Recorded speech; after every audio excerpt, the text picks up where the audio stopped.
Letter 23. On the true joy which comes from philosophy.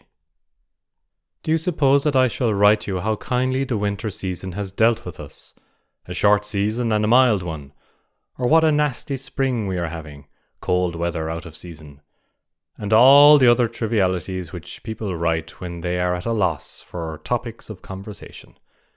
No, I shall communicate something which may help both you and myself.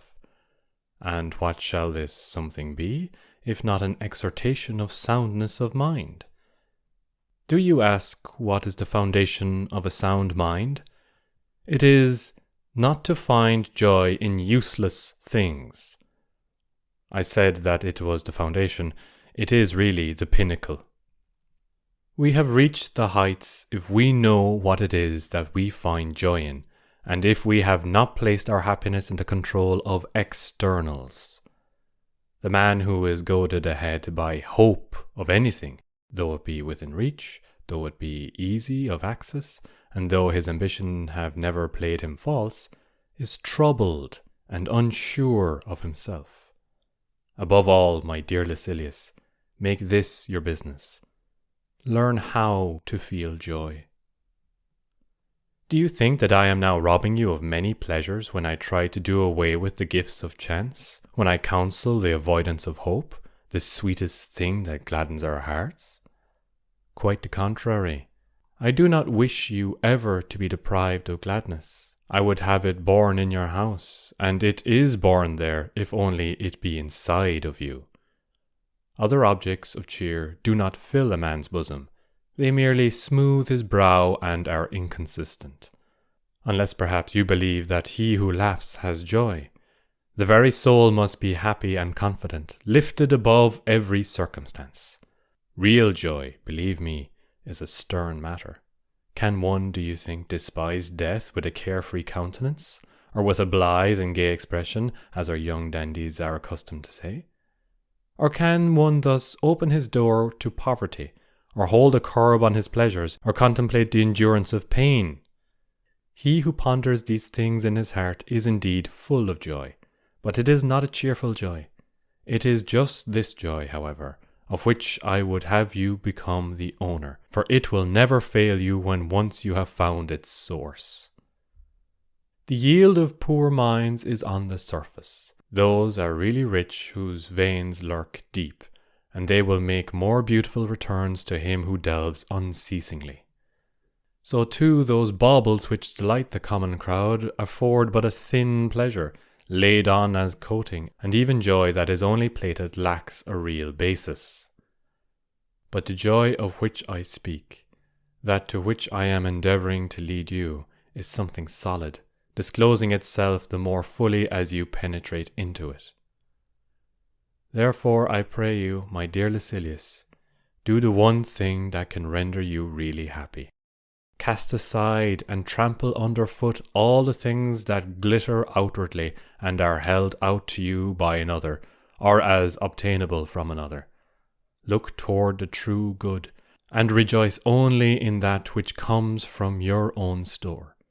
And what do I mean by from your own store? I mean from your very self, that which is the best part of you. The frail body also, even though we can accomplish nothing without it, is to be regarded as necessary rather than as important. It involves us in vain pleasures, short-lived and soon to be regretted, which, unless they are reined in by extreme self-control, will be transformed into the opposite. This is what I mean. Pleasure, unless it has been kept within bounds, tends to rush headlong into the abyss of sorrow. But it is hard to keep within bounds in that which you believe to be good. The real good may be coveted with safety. Do you ask me what this real good is and whence it derives? I will tell you. It comes from a good conscience, from honourable purposes, from right actions, from contempt of the gifts of chance, from an even and calm way of living which treads but one path. For men who leap from one purpose to another, or do not even leap but are carried over by a sort of hazard, How can such wavering and unstable persons possess any good that is fixed and lasting? There is only a few who control themselves and their affairs by a guiding purpose. The rest do not proceed. They are merely swept along, like objects afloat in a river. And of these objects, some are held back by sluggish waters and are transported gently. Others are torn along by a more violent current. Some, which are nearest the banks, are left there as the current slackens, and others are carried out to sea by the onrush of the stream. Therefore, we should decide what we wish and abide by the decision. Now is the time for me to pay my debt. I can give you a saying of your friend Epicurus, and thus clear this letter of its obligation. It is bothersome always to be beginning life.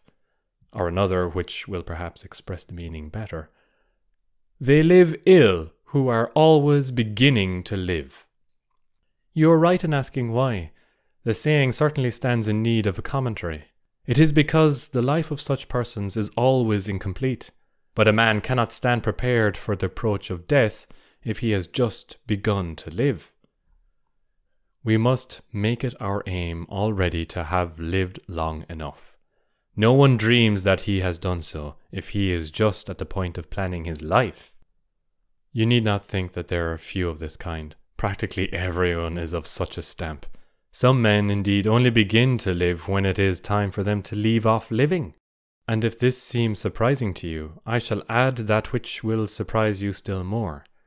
Some men have left off living before they have begun. Farewell.